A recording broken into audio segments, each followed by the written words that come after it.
maior problema que eu tive na vida, na infância, né? Eu odiava a escola, odiava. Ir para a escola para mim era como ir para o inferno, porque a partir da terceira série, eu acho que antigamente era a terceira série, ficou bem claro que eu era gay. Uma amiga minha me perguntou se eu era lésbica. Ela perguntou, você é lésbica? E eu lembro, tipo, num tom meio acusatório, assim. E aí eu lembro que eu me senti extremamente ofendida por ela me perguntar isso. Tipo, muito ofendida, a gente brigou por causa disso. Eu rodei por muitas escolas, assim. Até eu conseguir achar uma escola que ficasse de boas, onde respeitassem meu nome e onde eu pudesse usar o banheiro e não sofresse ameaça ou alguma coisa assim do tipo. Todos os dias, qualquer lugar que eu ia, em todas as turmas que eu estudava, eu era a bicha da sala. Eu era a bicha da sala em todos os lugares. E sempre apanhava, sempre falavam mal de mim, sempre, em todos os grupos que eu participava eu era bicha. Mas eu não falava que eu era bicha. Eu não era, entendeu? Tipo, eu forçava uma masculinidade, assim, pra falar que eu não era. Eu me sentia muito só. Eu sou a única pessoa esquisita aqui dessa escola. O que é isso? Não tem ninguém que nem eu. O que é isso? Quem eu sou? Quando eu estava no colégio católico, uma vez a diretora ela me chamou na sala dela e ela veio reclamar que eu estava com um comportamento estranho, não sei o quê. Eu fui questionar ela por que ela estava me chamando por causa daquilo, até porque eu não tinha feito nada. Porque quando chama a gente pra diretoria, a gente acha que a gente fez alguma coisa errada. Aí ela veio reclamar dos meus trejeitos, que eu não estava me importando na maneira que a escola achava que eu deveria me importar. Eu lembro que acabou com o meu dia e eu fiquei super chateado.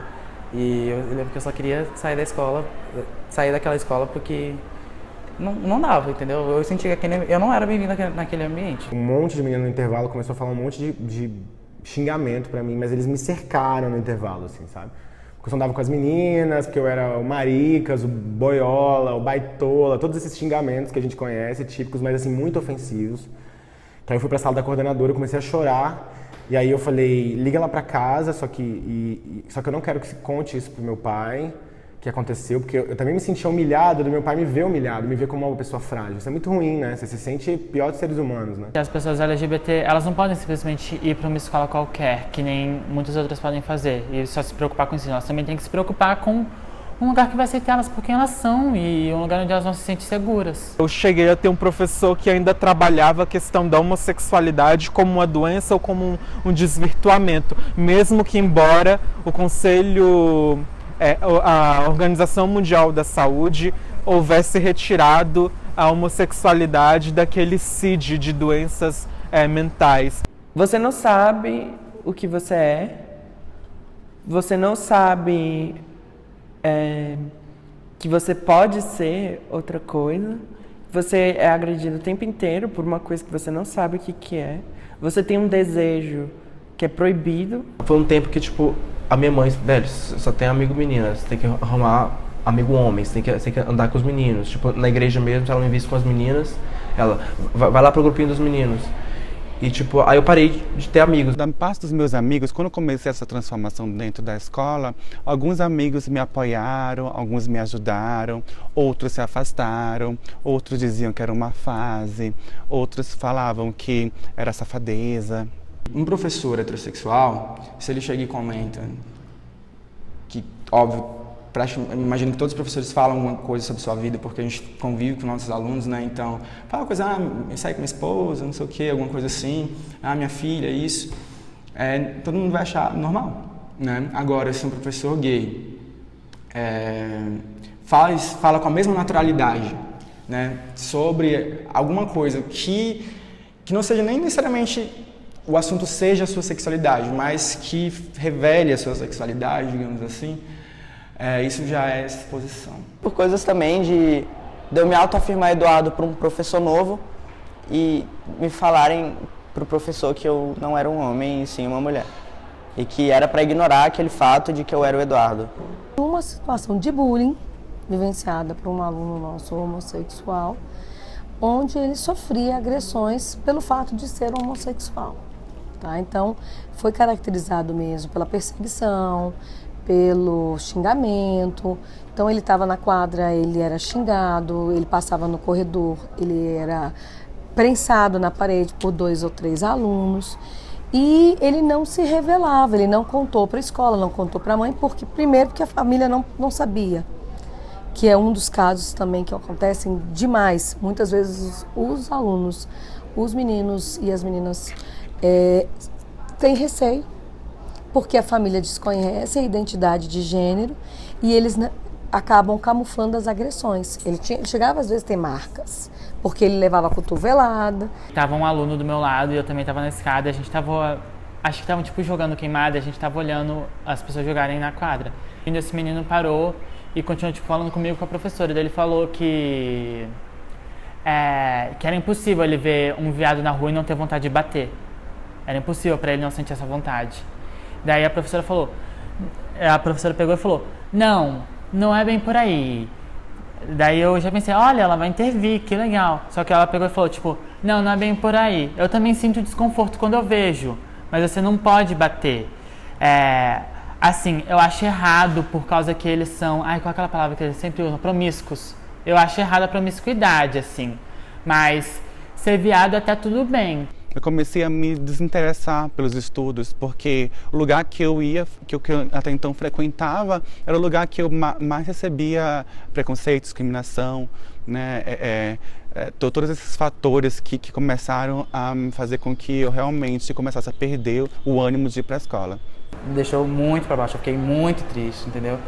De saber que a escola que eu tava, e que eu tava até um certo tempo lá, saber que ela me tratava assim, então afetou muito, minhas notas caíram. Eu não conseguia me encaixar dentro de casa, eu não conseguia me encaixar socialmente, eu não conseguia me encaixar na escola, porque para eles era menino era menino, menina era menina, e fora daquele comportamento era um comportamento desviante. Eu enxergava como se eu tivesse errado, né? Assim, então, inicialmente era eu que era o problema da sociedade, eu que era o que estava destoando de todo mundo, né? Eu que estava errado, era um peixe fora d'água totalmente, e eu tentava me modificar o tempo inteiro. Então eu chorava, por que eu sou assim? Então era um processo, e eu lembro que eu li um livro indicado por alguém da igreja, que era um livro de um autor que eu não esqueço, chama Larry Crabb, que era De Dentro para Fora, que era um livro horrível, em que ele falava como você ia mudar a sua orientação sexual, como você podia expurgar aquelas coisas de você.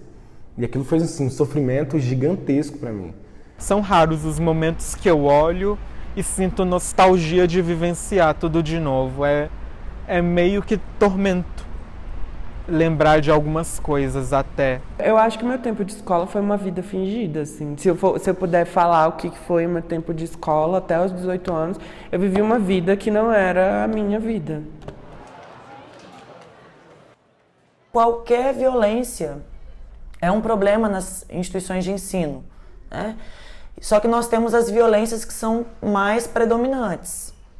E a questão da LGBTfobia hoje no Brasil, ela entra como uma das principais violências, né? Não apenas entre professores e estudantes, mas entre estudantes e estudantes.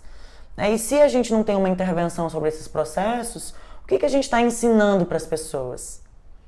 A gente estaria naturalizando a opressão. Não tem como desassociar a adolescência e a escola. Então, quando a gente analisa a adolescência, a vivência LGBT na adolescência, a escola está muito presente. A vivência na escola está muito presente. E, enfim, inúmeras pesquisas mostram como que a escola é um espaço de violência extrema para crianças e adolescentes LGBTs. Eu acho que o que falta hoje para intervir na violência, né, nos casos, nas denúncias que acontecem nas escolas, é uma política de educação preocupada com isso, né, que direciona os seus profissionais para saberem atuar nesses casos, né, em todos os âmbitos, né, seja qualquer um profissional da escola.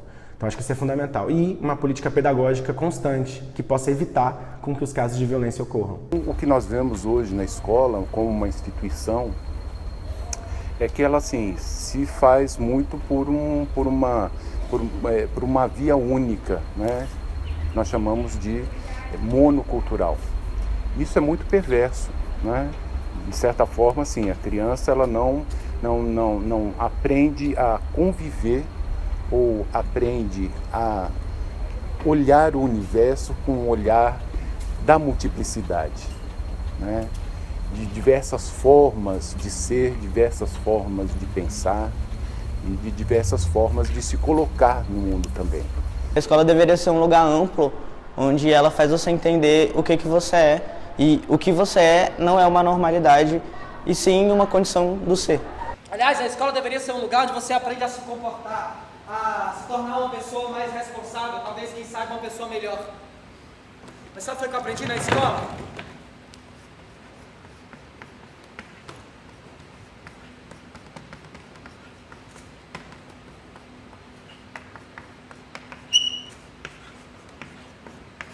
Esta é uma disciplina que não está registrada nas escolas, mas que você é obrigado a fazer.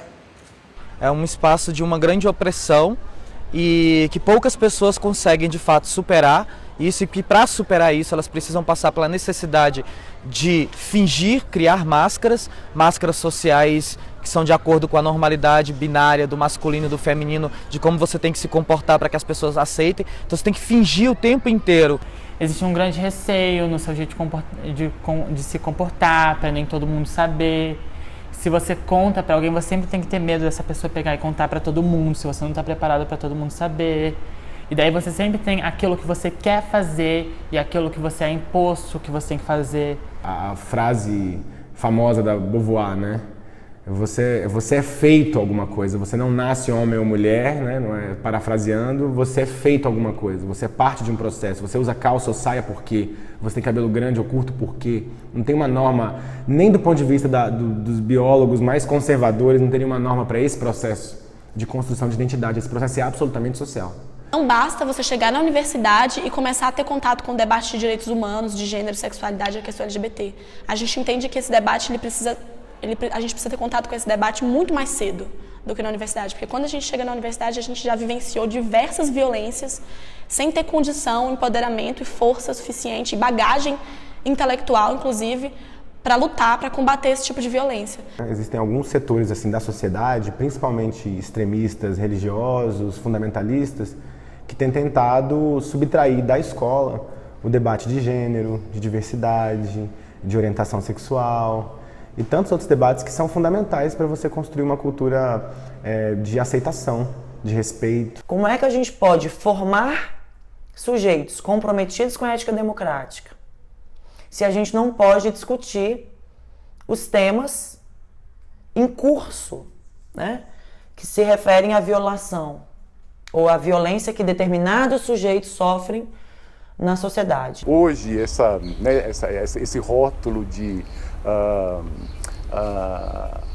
ideologia de gênero, para mim, é uma coisa assim absolutamente, entendeu? Porque assim, a questão de gênero está acima de qualquer ideologia, não é? Porque a questão de gênero, ela perpassa absolutamente todas as culturas, todos os momentos históricos. A questão de gênero está lá posta, não é? Você negar, de repente, a discussão de gênero, especialmente nas escolas, é você negar exatamente essa liberdade, né? E aí negar também essa possibilidade de que, sabe, essa questão é uma questão, assim, supra-ideológica, né? Nós temos problemas, e problemas graves, né, com relação à repressão, à sexualidade, repressão, né, LGBT, em quase todos os regimes políticos e econômicos. Então, assim, é para se perceber que tudo isso, sabe, é alguma coisa maior. E eu, assim, como especialista na área de educação e direitos humanos, digo, né, a questão de gênero hoje, na discussão nas escolas, é uma questão de direitos humanos fundamentais LGBT. Então vamos discutir sim, isso se aprende na escola sim, o respeito à diversidade se aprende na escola sim. Isso que os fundamentalistas religiosos chamam de ideologia de gênero é predominantemente uma distorção do que seria a função histórica dos estudos feministas e da diversidade sexual, né? Só que eles alegam que discutir a necessidade de superar o machismo ou discutir a necessidade de reconhecer gays, lésbicas, travestis, transexuais como sujeitos de direito, que isso implicaria um grave risco social, né? Que seria a ruína dos valores morais e dos valores da família, né? Ah, mas a criança pode aprender a fazer sexo. Isso não existe. Nenhuma escola em sã consciência vai fazer isso e isso nem poderia ser implementado. O que está se querendo falar é, não, nós não estamos discutindo ideologia de gênero, até porque isso não existe, isso é uma invenção brasileira. de que chamar os estudos de gênero de ideologia de gênero com a conotação negativa. Isso não existe. O que existe é a tentativa de silenciar uma discussão mais profunda sobre violência e sobre machismo que não interessa em absoluto discutir. A interpretação é basicamente o seguinte: você está trazendo uma bandeira sua para dentro da escola, né? Você está querendo defender uma causa sua, como se a homofobia fosse um problema meu e não um problema da nossa sociedade. A escola, ela não tem como atribuição reforçar o que a família ensinou. A escola, ela tem como atribuição ampliar o leque de conhecimentos e de referências sociais que a criança tem. É muita falta de consideração, não só com os profissionais, e muitas vezes os profissionais da educação são tratados como verdadeiros imbecis, me desculpem, porque são totalmente despreparados para tratar com a educação, especialmente com a educação infantil, e isso é uma mentira, não é? Então, assim, muitos se colocam, olha, nós não vamos discutir a questão da sexualidade com as crianças porque o professor, né, me desculpe, professor idiota, vai levar um filme erótico para crianças, né, de 5 anos. Isso é, assim, é um desrespeito com o profissional. Eu trabalhar assuntos de gênero e sexualidade, né, eu acho que começou a gerar uma coisa que é uma homofobia no sentido literal da palavra, sabe? O medo do professor gay, o que ele pode fazer, qual constrangimento ele pode causar, né? Ele está trazendo não uma coisa científica, ele está trazendo uma coisa pessoal, então isso pode tomar proporções desagradáveis. Eles usam muito esse argumento para dizer que a criança vai ser induzida a certa orientação sexual ou a mudar de identidade de gênero, né? O que não é fato, né? Porque, por exemplo, eu sou gay e eu fui induzido por uma sociedade totalmente heteronormativa, do ponto de vista da mídia, do ponto de vista da escola, da universidade. Mesmo assim, né, a minha orientação sexual é divergente da norma, né? Tá dada hoje. Então, eu acho que não existe de você induzir. Eu acho que tem um pensamento muito conservador em relação à criança e ao adolescente, de que eles também não são sujeitos de direitos, eles não são sujeitos da sua própria história.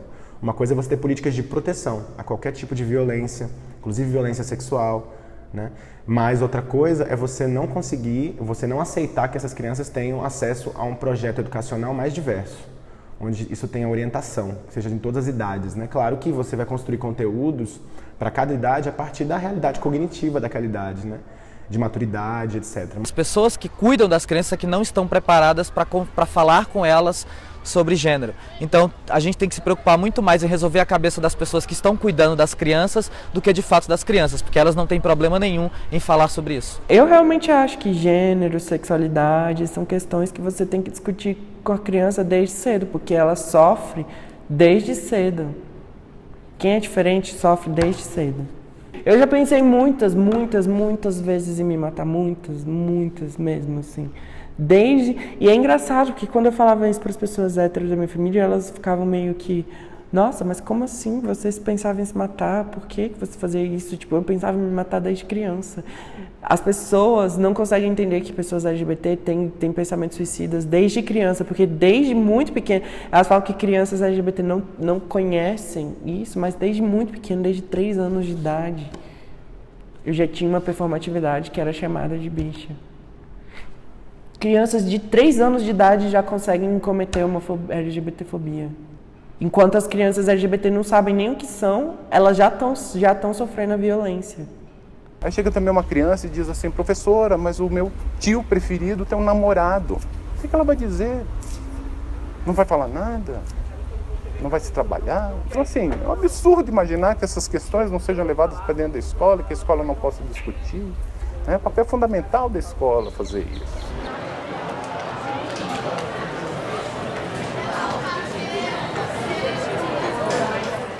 Onde se de início a criança ela está imersa numa rede de relações mínima, que seria a família, que já constitui o sujeito, a escola ela tem como função primordial a ampliação das relações sociais, né, que passarão a ser significativas na constituição desse sujeito, né? Então a gente vai entender a escola muito para além da função tecnicista ou da formação técnica, né? A escola, fundamentalmente, do ponto de vista psicológico, ela é um espaço de sociabilidade, né? E um espaço que deveria ser um espaço protegido, né? Nessa ampliação das relações sociais que que o sujeito passa no seu processo de desenvolvimento. Muitas vezes é mais tranquilo, vamos dizer assim, uma turma quietinha, que ninguém fala nada, só recebe, e aí a gente se sente na escola, lá na nova escola, em 1950, que a gente só recebia, a sociedade mudou. Os estudantes, eles não estão lá passivos, recebendo como uma tábula rasa o que nós adultos estamos dizendo que tem que ser pensado.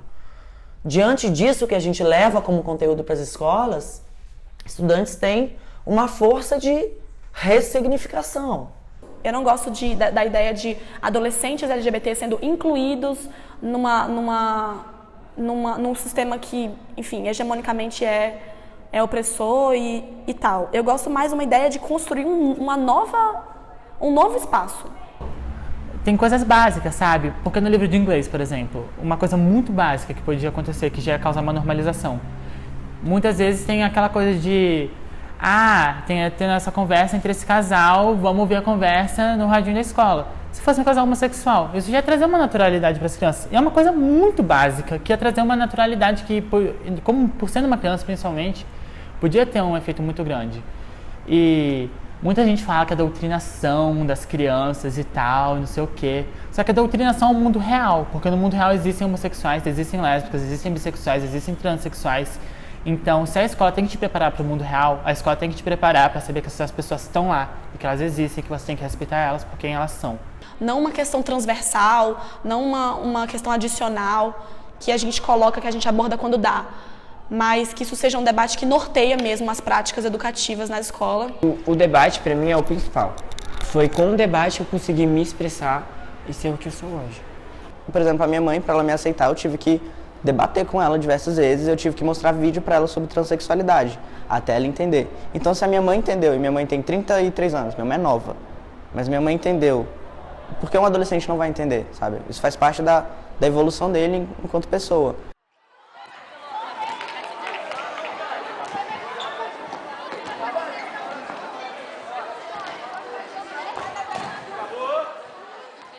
A educação física, até pela minha experiência escolar, a impressão que eu tenho é que é um espaço muito macho-centrado, sabe?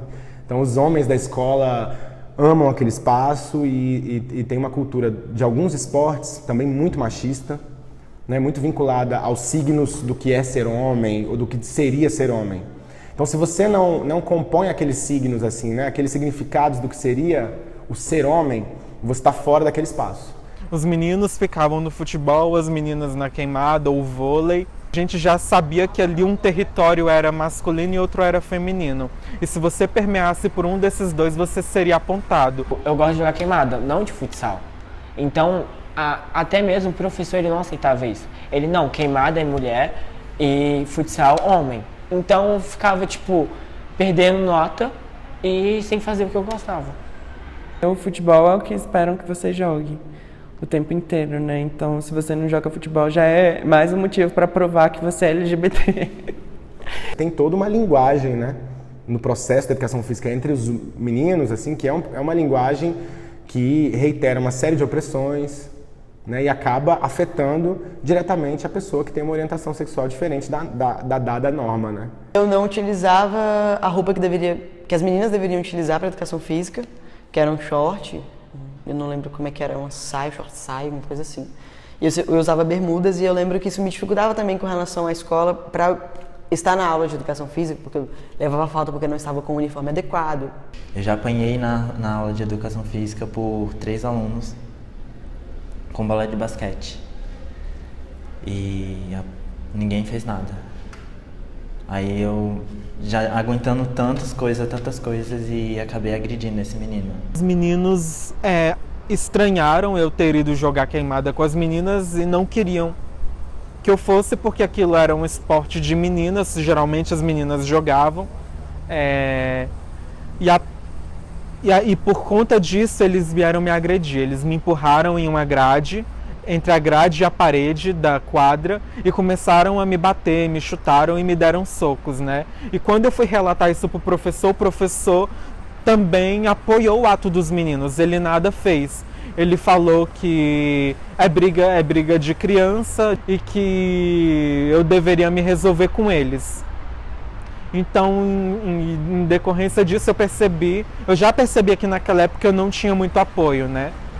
E não foi um caso isolado, mas nesse dia eu voltei para casa chorando, porque o professor apoiou os meninos. Precisou chegar a violência, precisou chegar a esse ponto para eles entenderem que eu, há muito tempo, já estava sofrendo homofobia na escola.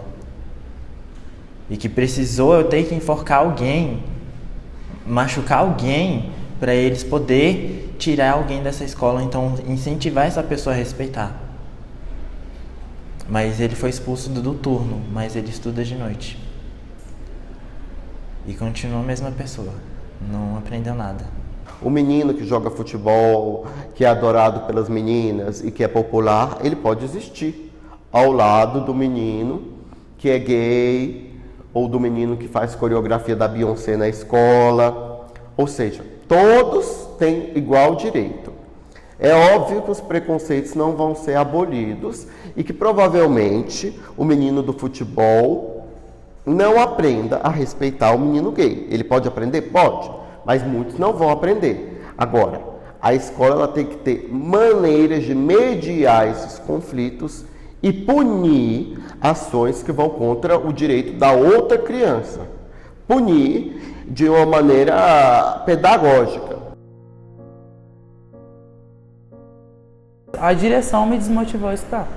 Uma coisa absurda, mas a direção me desmotivou muito a estudar, porque eu sabia que se eu entrasse numa sala, se eu falasse de um jeito ou se eu andasse de alguma coisa, eu sabia que... como se eu fosse errado. Eu sofri por parte de aluno, reclamar com o professor falar que é minha culpa, me levar para a direção e a direção falar que é minha culpa. Então, assim, são os 3 ciclos da escola que eu estava completamente excluído, eu era o culpado por eu ser o que eu sou. Era tudo que minha mãe me falava, conta pra direção, o diretor é o seu amigo, conta pro professor, ele é seu amigo, mas eu vi que não é. Diversas vezes meus pais já foram chamados na escola, assim, tipo, muitas vezes, pra falar sobre brigas que eu me meti. Mas a causa nunca era discutida. Porque o que acontece? Uma pessoa vai e aí ela te chama de bicha e ela vai tentar te bater. E você tenta se defender. Aquilo vira uma briga, mas aí você é culpado por aquilo. A visão da escola é que, não, a escola não é homofóbica. Se um aluno LGBT sofrer alguma violência, ele vem reclamar, ele vai ser atendido. Né? A gente promove, a gente faz trabalhinho, né? Respeite, não sei o quê. Você fez um evento pode. Agora, pode isso. Não é você ser LGBT na escola é o que não pode. Você tratar de maneira neutra, científica, distanciada, pontual sobre essa temática é ótimo. Agora, você ser LGBT realmente não pode. Eu realmente engoli esse discurso de que ser um LGBT é viver o resto da sua vida no mundo privado, que é o mundo seu, que é escondido, que é entre 4 paredes e que ninguém mais precisa saber disso e ninguém pode saber disso. Então, eu realmente me adaptei a esse formato que me foi imposto e foi imposto a todas as pessoas LGBTs. É um sistema, é uma coisa que meio que te obriga a ficar calado, faz você sentir vergonha por estar sofrendo aquilo. E acho que são marcas, velho, que você vai levar pro resto da vida, entendeu? Esse momento de primeiros namoricos da escola são muito difíceis porque se existe toda uma insegurança dos jovens ainda com relação à sua própria sexualidade, sendo heterossexuais, homossexuais muitas vezes quase não tem muito espaço. Você ser LGBT te limita muito em todos os sentidos, e nesse sentido de relacionamento ainda mais, porque tipo, se você não se sente confortável com uma pessoa do sexo oposto, o problema é seu, porque você não pode ter uma pessoa do mesmo sexo, entendeu? Porque isso não é permitido aqui. Eu nunca tive um crush porque eu sempre vi os meninos como violentos, então eu sempre detestei, eu odiava ficar perto deles, eu odiava mesmo. Quadrilha, quantas pessoas não viram namorados ou ficantes por causa da festa junina, entendeu? E tipo, você não pode dançar com o cara na festa junina. Você não pode se vestir vestir roupas que não sejam masculinas na festa junina.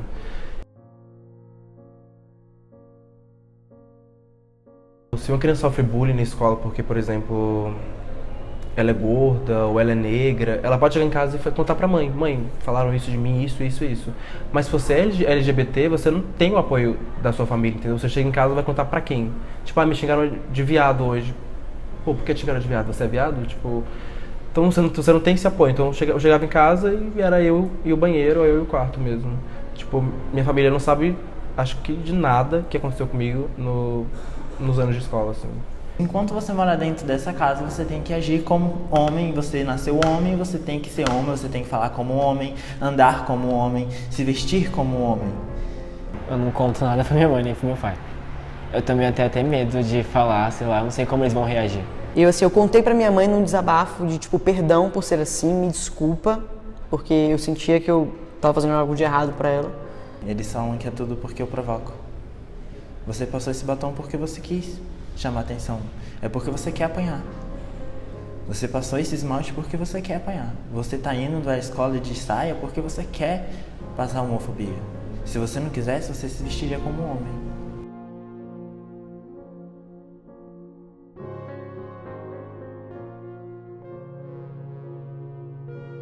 O banheiro é um lugar que eu evito muito. Situações bem constrangedoras, do tipo me tirarem do banheiro ou ficarem me esperando na porta do lado de fora e me perguntarem se eu era uma menina ou era um menino. A diretora da escola, ela me chamou na sala dela, comentou que algumas meninas novatas da escola, isso eu estudava há anos lá, algumas meninas novatas da escola se sentiam desconfortáveis com a minha entrada no banheiro. Ela ainda sugeriu, assim, que eu pudesse utilizar não mais o banheiro feminino, mas utilizar o banheiro para deficientes. Então, assim, ela sugeria alguns formatos, assim, né, e ela sugeria, deixa o cabelo crescer. Algumas meninas começaram a reclamar para a diretoria e a primeira providência que eles tomaram era de me chamar em particular e aí me proibiram de usar o banheiro feminino. Nessa época, eu me senti super... Eu não sabia o que eu ia fazer, eu usar o banheiro masculino, aí exatamente, eu tinha que usar o banheiro masculino. Fizeram comigo um acordo de 5 minutos antes do intervalo, eu poderia usar o banheiro masculino. E aí teve uma reunião com os professores para falar sobre isso, quer dizer, tiveram uma reunião com os professores para falar que eu podia sair 5 minutos antes, mas não teve uma reunião com a instituição para debater melhor o assunto. Então, eu comecei a ter que usar o banheiro masculino e foi quando eu evadi, eu não consegui mais usar, né, frequentar a escola. Já comecei a perceber que ali não era um lugar que me recebia muito bem. Começando pelo nome social, que na época também não tinha esse termo nome social. Então, desde aí até o uso do banheiro, que são coisas básicas, um nome e um banheiro. A direita neopentecostal, quer dizer, os extremistas neopentecostais, isso não quer dizer que são as religiões neopentecostais, né? Eles acabam tendo um protagonismo político no Congresso Nacional, nas Assembleias Legislativas, nas câmaras municipais, na própria CLDF, no caso do Distrito Federal, né? No âmbito político, institucional, eles acabam tendo um protagonismo para tentar evitar que esses debates sejam feitos na escola, né? E para também fazer com que a agenda deles, que é uma agenda mais conservadora, seja debatida na escola. Que a criança veja um cartaz na sala de aula, é isso que diz o projeto Escola Sem Partido, dizendo o que o professor não pode falar e dizendo que ela tem que denunciar o professor. Que sociedade é essa que se quer construir? Estimulando as crianças a serem fiscais dos professores e a denunciarem os professores, os educadores. Que relação é essa?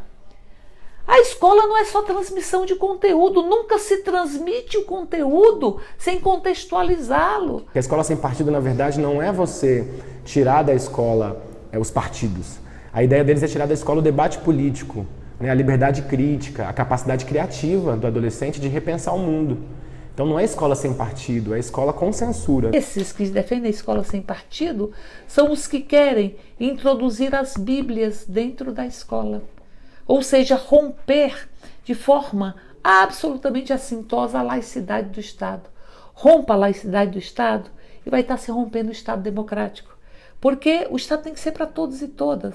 E, aliás, quando você introduz concepções religiosas em políticas públicas, as políticas deixam de ser públicas. Para eles é incômodo, porque vai contar tudo aquilo que eles aprenderam desde a escola, desde o ensino fundamental até o ensino superior.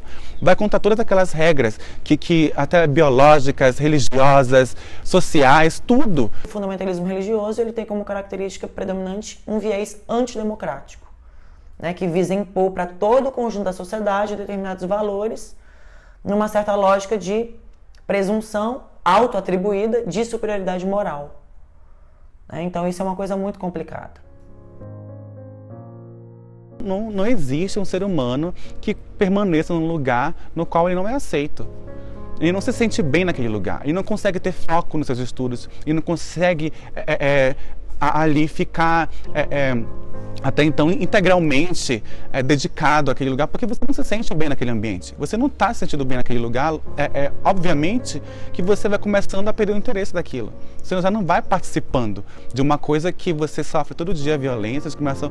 Eu não falo só da escola, eu falo até da sociedade. Então, às vezes, nós, pessoas trans e travestis, saímos, nos auto-excluímos da sociedade, porque de tanto estarmos nela, a gente sofre muita violência, muita agressão. A gente vai nos lugares, as pessoas ridicularizam, fazem piada, fazem chacota, não tratam a gente bem, querem tratar a gente pelo gênero masculino, pronomes masculinos e tudo mais. Quer dizer, você, uma hora que, não, eu vou ficar no meu mundo, eu vou me isolar desse mundo porque não tem condições de estar discutindo e brigando todas as vezes com essas pessoas que não me tratam da forma como eu gostaria de ser tratada.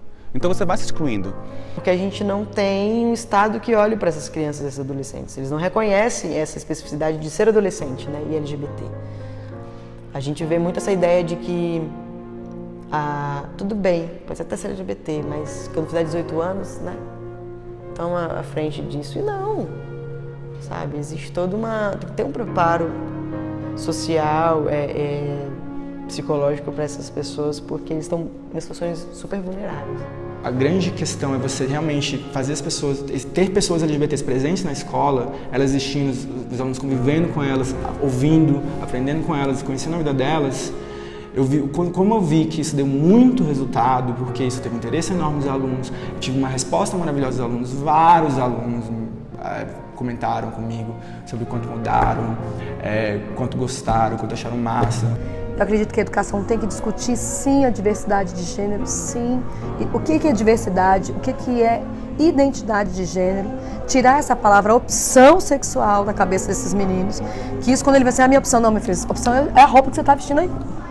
Principalmente nas escolas tem que falar sobre isso, com os jovens, com os adolescentes. Porque essas pessoas não estão na escola só para aprender português, aprender matemática, aprender a somar, aprender cálculo, fórmula. Não, aquelas pessoas estão ali para aprender a conviver também em sociedade. Esse tipo de trabalho dá bastante certo. Dá bastante certo. Com os alunos dá bastante certo. Eu vejo assim, mudança, né? Eu vejo abertura de consciência, né? Reflexão, empatia. Eu queria muito ver uma escola assim, para todos. Eu não queria que fosse uma escola única, mas eu acho que o meio de conscientização é a educação. É a educação que civiliza, é a educação que questiona, é a educação que orienta. A minha fé como professor, como profissional, é exatamente trazer novos ares, novas mudanças, novas formas de ver as coisas, uma nova forma de educar, uma nova forma de ver a escola, uma nova forma de ver a sociedade, uma nova forma de, sabe, de enxergar o mundo, de ver o mundo. Essa é a minha esperança. É o que faz a gente, que nos faz feliz, né? O que nos completa é ser quem nós somos. Então, só por ser quem nós somos já é o suficiente.